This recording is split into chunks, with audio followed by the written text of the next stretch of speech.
life, every day, late at night, not okay.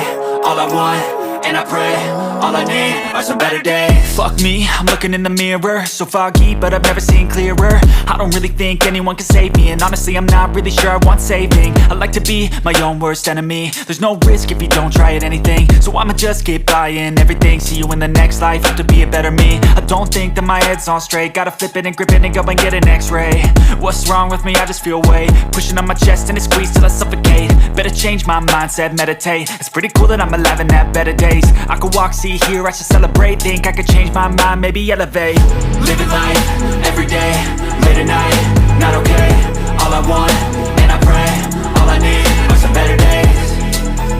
Yeah, all I need are some better days. Cause all I want, and I pray, I believe in the better days. I'm kinda stuck between a rock and a hard place. Do I work hard, or live at my pace? You're only young once, yeah that's all great, but I also want a future where I'm